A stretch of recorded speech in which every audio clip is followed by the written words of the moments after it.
Hello friends, welcome to my channel truth of share market. So discuss कर लेते हैं about stocks for 9th June 2023।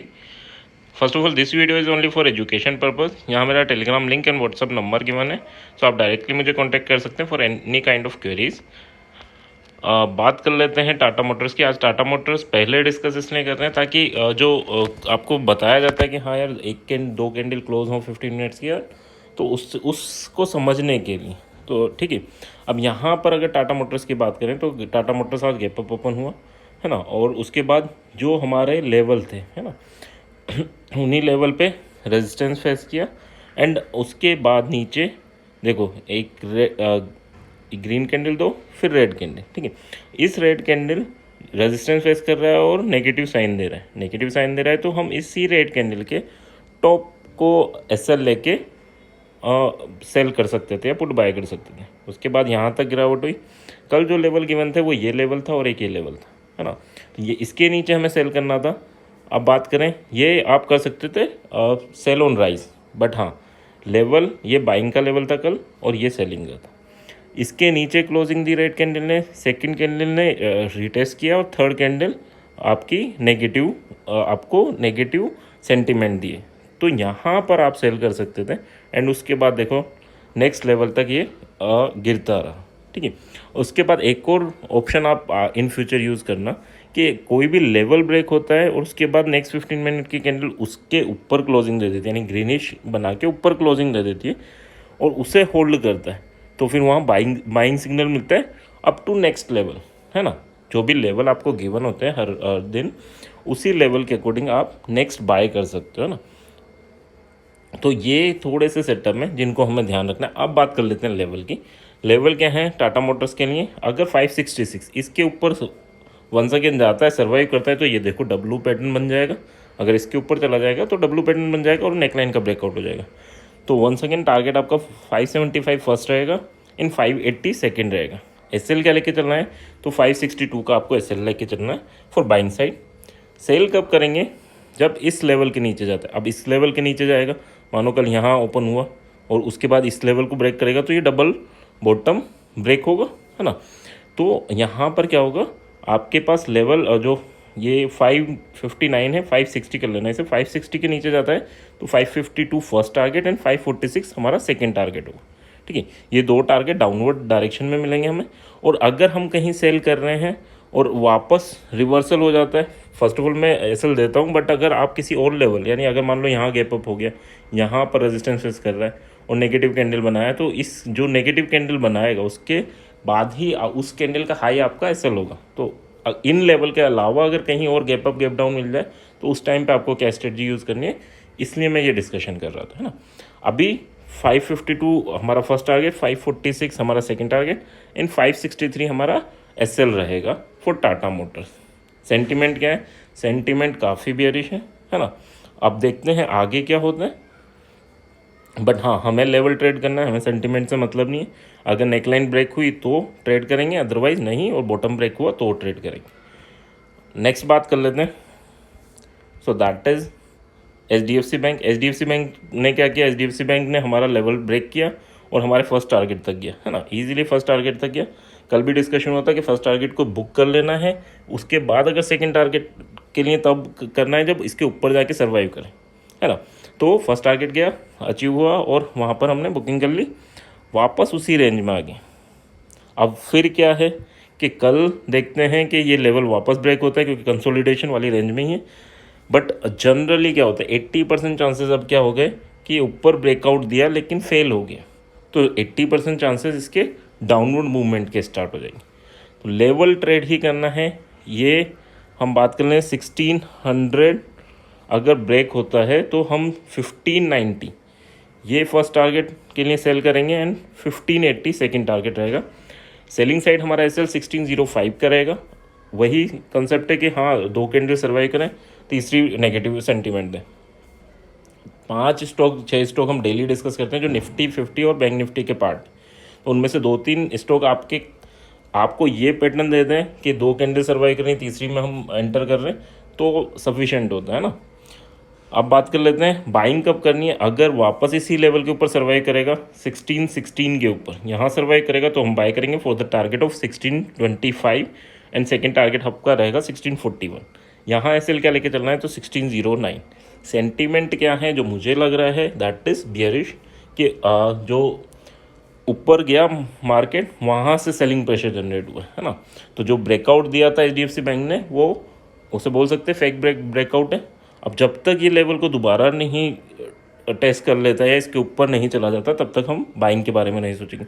और ऐसा नहीं सेलिंग के बारे में डायरेक्टली कहीं भी गैप अप ओपन हुआ या यहाँ ओपन हुआ हमने सेल कर दिया। सेलिंग के बारे में भी तभी सोचेंगे जब यहाँ सर्वाइव करेगा 1600 के नीचे। So that's for HDFC bank. Next बात कर लेते हैं एक्सिस बैंक की।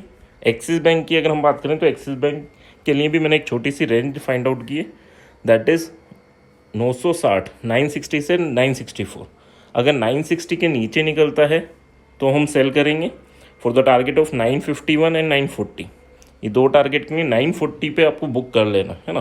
क्यों? क्योंकि ये पहले रेजिस्टेंस की तरह वर्क कर रहा था। ठीक है, बात करें यहाँ पर छोटी सी बाइंग भी कर सकते हो आप, है ना, छोटे से एसएल के साथ। बात करें बाइंग, अच्छा एसएल 964 का एसएल लेंगे, 4 पॉइंट का एसएल दैट सफिशिएंट। अगर 964 के ऊपर निकलता है तो हम बाय करेंगे for the target of 971 and 981। दो टारगेट रहेंगे। यहाँ एसएल क्या रहेगा 960, यानी ये एक दूसरे के लिए एसएल का वर्क भी करेंगे। बट 2 सेकेंड ज़रूर देना कि अगर यहाँ से नीचे आ गया और इसके ऊपर जस्ट जाके नीचे आ गया वो फेक उसमें मत फंसना। 2 सेकेंड ज़रूर देना, 2-3 सेकेंड रुकना चाहिए, निकल जाना, इससे ज़्यादा नहीं। ठीक है, सो ये लेवल है आपके एक्सिस बैंक के लिए। अगर बात करें तो अब बियरिश पैटर्न है। बियरिश पैटर्न क्यों है? क्योंकि ये अभी तक अगर आप देख रहे होंगे तो लास्ट कैंडल के लो को रेस्पेक्ट दे रहा था, आज इसने रेस्पेक्ट नहीं दी जो प्रेशर जनरेट हुआ था, सेलिंग प्रेशर। ठीक है, और सेलिंग प्रेशर और बाइंग साइड में डिफरेंस क्या होता है कि सेलिंग साइड में 2-3 कैंडल को ये एक दिन में कंप्लीट कर देता है, यानी वो ख़त्म कर देता है। जैसे आज अगर आप बैंक निफ्टी और निफ्टी की बात करें, निफ्टी में आपकी इनगल्फिंग कैंडल बनी है जिसने 4 दिन की कैंडल जो धीरे धीरे ऊपर जा रही थी उन सब कैंडल को इनगल्फ कर लिया। ठीक है, तो इसी वे में सेलिंग प्रेशर जब भी जनरेट होता है तो कैंडल्स बड़ी होती हैं, है ना। सो वो माइंड में लेके चलना। एक्सिस बैंक के बाद बात कर लेते हैं हम रिलायंस की। रिलायंस ने क्या किया, देखो रिलायंस ने क्या किया, यहाँ गया और यहाँ पर रेजिस्टेंस पे एक स्पिनिंग टॉप बना दी। ये क्या साइन होता है? ये रिवर्सल का साइन होता है। जब तक इसके ऊपर नहीं जाएगा तब तक हम इसमें क्या है डायरेक्टली आप सेल कर सकते हो, है ना। इसमें डायरेक्टली सेल कर सकते हो इसका एसएल लेके, है ना। हो सकता है ऊपर जाए तो एक छोटे से एसएल के साथ हम निकल जाएंगे, और नहीं अगर ऊपर गया तो ये पूरा पैटर्न कंप्लीट करेगा। ठीक है, एम पैटर्न कंप्लीट करेगा, है ना। तो छोटे से एसएल और बड़े टारगेट के लिए हम रिस्क टू रिवॉर्ड हमारे काफ़ी फेवर में रहता है, तो हम डायरेक्टली भी एंटर कर सकते हैं ऐसे इस टाइप के स्ट्रक्चर में। अब बात कर लेते हैं लेवल की। 2507 जहाँ बंद हुआ है उसके ऊपर अगर कल सर्वाइव करता है तो हम बाय कर सकते हैं फॉर द टारगेट ऑफ 2530, है ना। और अगर सेफर साइड करना है तो इसके टॉप को क्रॉस हो जाने दो, वहाँ सर्वाइव होने दो, तो डायरेक्टली सेकंड टारगेट के लिए आप प्लान कर सकते हो। ठीक है, अगर इसमें फर्स्ट टारगेट मिलेगा तो सेकंड पक्का मिलेगा। ठीक है, ओके। अब बात कर लेते हैं टारगेट क्या है। 2530 फर्स्ट टारगेट, 2548 ये सेकंड टारगेट रहेगा। ठीक है, सेकंड टारगेट क्यों मिलेगा? क्योंकि मैंने पहले भी बताया था हायर हाई और इससे हाई यही मिलेगा, है ना, क्योंकि ये पीछे यहाँ पर रेजिस्टेंस फेस भी किया था। एसएल क्या लेके चलेंगे 2495, एंड अगर हम बात करें सेलिंग कब करनी है तो 2485 इसके नीचे जाता है सेलिंग करेंगे। फर्स्ट टारगेट हमारा रहेगा 2464 एंड सेकंड टारगेट रहेगा 2449 या 50। ठीक है, यहाँ एसएल क्या लेना 2495 का ही एसएल यहाँ आपका बनेगा। अब बात कर लेते हैं हम एसबीआई की। तो एसबीआई इतने दिनों से हम बात कर रहे थे कि यार एक रेंज में फंसा हुआ है, जब ब्रेकआउट करेगा तो मूवमेंट होगा। आज ब्रेकआउट किया एंड ब्रेकआउट के बाद जो लास्ट 2 घंटे में सेलिंग प्रेशर जनरेट हुआ उसमें ये वापस उसी रेंज में आ गया। ठीक है, यहाँ हमारा एसएल कंफर्म हिट हुआ होगा। ठीक है, अब वैसे तो अगर अब भी देखा जाए तो 87 का एसएल था, 88 पे क्लोजिंग है। ठीक है, बट हिट हो गया होगा, है ना, क्योंकि एकदम मार्केट ने चेंज किया है। अब क्या निकल के आ रहा है कि अब ये इस लेवल को भी ब्रेक करेगा और नीचे की साइड जाएगा। ठीक है, नेगेटिव कैंडल बनी है, यानी ब्रेकआउट फेक ब्रेकआउट प्रूव हुआ, तो नेगेटिविटी है मार्केट में और थोड़ी सी भी मार्केट का साथ मिल गया तो ये नीचे के लेवल को ब्रेक करके नीचे के टारगेट हमारे ईजिली अचीव कराएगा। ठीक है, तो यहाँ पर क्या है 584। देखो मैं नेगेटिव बोल रहा हूँ, इसका मतलब नहीं आप बिल्कुल नेगेटिव हो जाओगे, इसका मतलब है कि हाँ ये चांसेस ज़्यादा हैं, बट हमें लेवल ट्रेड ही करनी है ना। अगर ब्रेक हुआ तो हमें विद एसएल ट्रेड करना है, अदरवाइज नहीं करना। ठीक है, ओके 584 के नीचे हम सेल करेंगे for the target of 579 and 572। ठीक है, 590 के ऊपर हम बाय करेंगे for the target of 587 596 and 602। ठीक है, यहाँ एसएल क्या लेके चलेंगे, बाइंग साइड 587 3 पॉइंट का एसएल लेके चलेंगे और सेलिंग साइड 4 पॉइंट का एसएल 588 का लेके चलेंगे। अच्छा ये रेंज में रहेगा तो ट्रेड नहीं करनी, कल नहीं परसों ब्रेक करेगा। ठीक है, जितना कंसोलिडेशन करेगा उतना ही ब्रेकआउट स्ट्रॉन्ग होगा। So that's for SBI. अच्छा हाँ, इसमें मैं बीच में नेक्स्ट स्टॉक से पहले ये बोल देता हूँ, please like subscribe and comment जरूर किया कीजिए। इससे क्या है यूट्यूब इससे ज़्यादा लोगों तक दिखाता है ना, आपका कुछ नहीं जाएगा लाइक सब्सक्राइब कमेंट करने में, बट हाँ हमारी हेल्प हो जाती है ना। सो प्लीज़ ये काम ज़रूर कीजिएगा। नेक्स्ट बात कर लेते हैं। So that is our Adani stock. Adani enterprises ने भी आज हमें फर्स्ट टारगेट दिया है ना, यहाँ से ब्रेक डाउन दिया और नेक्स्ट फर्स्ट टारगेट अचीव हुआ है ना। अब वापस लेकिन ये उसी रेंज में आ गया, उस रेंज में आ गया तो वंस अगेन वही हमारे सेटअप रहेंगे।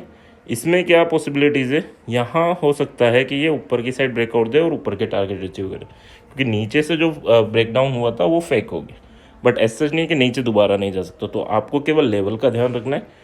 2475 के ऊपर जाता है, सर्वाइव करता है तो हम 2540 के लिए अप्लाई करेंगे, 2600 के लिए अप्लाई करेंगे।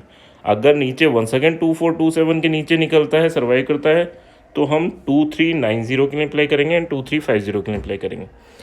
स्टॉप लॉस क्या लेंगे 2450 सेलिंग के लिए एंड 2460 बाइंग के लिए। ठीक है, सो अभी वापस कंसोलिडेशन जोन में, वापस पॉसिबिलिटीज़ हायर साइड हो गई हमारी है ना, कि जो टारगेट होंगे वो अचीव ज़्यादा होंगे। तो ये इसमें थोड़े बुलिश सेंटीमेंट दिख रहे हैं, क्योंकि नीचे जो ब्रेकडाउन हुआ था वो फेक ब्रेकडाउन प्रूव हुआ है ना।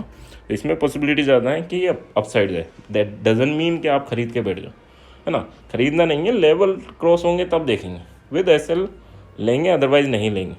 अदरवाइज सेंटीमेंट के साथ 90% ट्रेडर्स सेंटीमेंट के साथ बह रहे हैं ना, तो हमें वो नहीं करना है ना।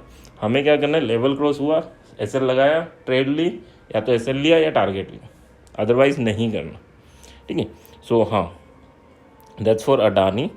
If you like it please like share subscribe and comment जरूर करना, लाइक ज़रूर करना है ना। कुछ आपका कुछ नहीं जाएगा बट हमारी हेल्प हो जाती है, so please do that. Thank you.